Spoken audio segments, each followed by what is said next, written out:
we have the notion of partial derivatives. For example, if we have f of xy equal to x squared y to the fifth plus sine of xy, then the partial of f with respect to x would be, we pretend that y is a constant, and then here we get 4x y to the fifth plus y is a constant, then the inner derivative is a y, cosine of xy, and the partial derivative of f with respect to y would be 10x squared y to the 4 plus x cosine of xy.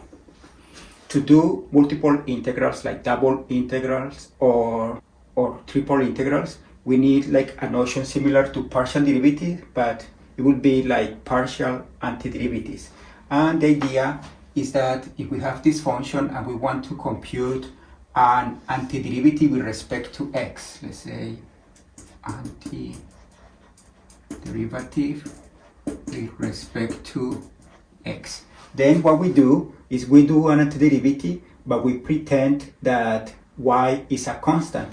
Then here we get 2/3 x cubed y to the fifth plus, and the antiderivative of sine is negative cosine, and by doing a substitution you will see that the antiderivative of this is negative cosine of xy over y.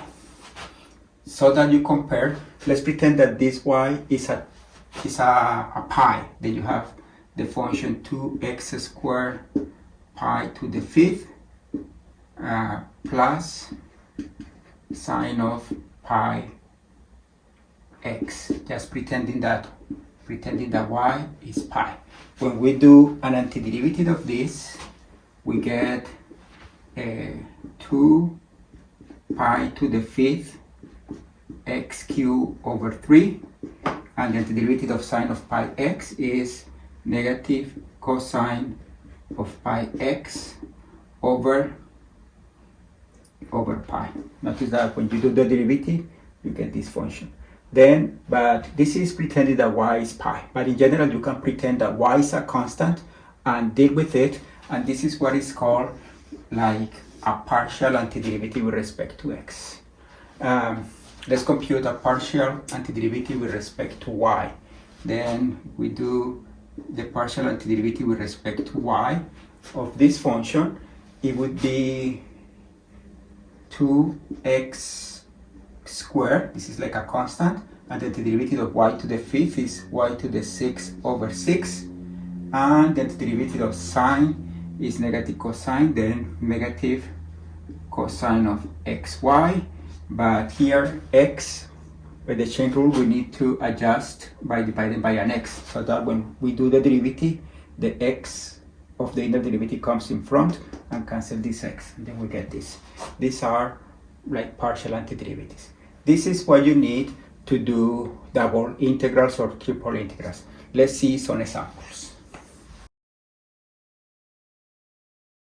If we want to compute an antiderivative, let's say from 0 to 2, from 0 to 4 of 2x squared y plus x y cubed, and let's say dx dy.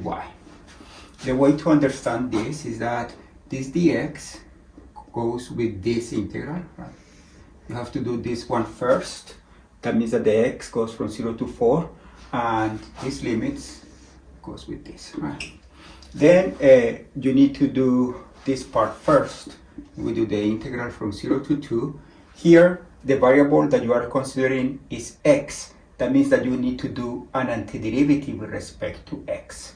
An antiderivative with respect to x would be 2x cubed over 3y plus x squared over 2y cubed. You just need one antiderivative, and then you evaluate from x equals 0 to x equals 4.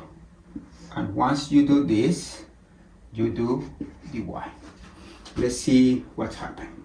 you get the integral from 0 to 2. And now we notice that the x is going to disappear because it's going to be replaced. When you replace with x equals 4, you get 2 times 4 cubed over 3 times y plus 4 squared over 2 times y cubed minus, when you replace x with 0, you get 0, and then you do dy.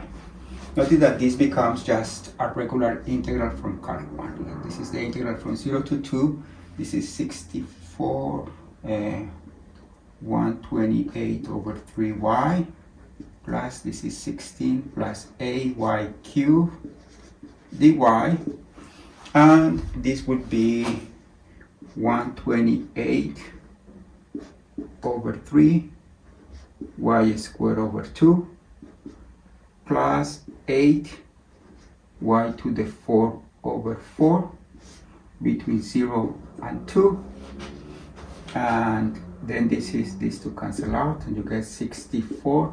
Then you have 64 over 3 times 4 plus, and here this is just a 2, and then 2 times 16 is 32. Then the answer is 352 thirds. And this is how we do this double integral.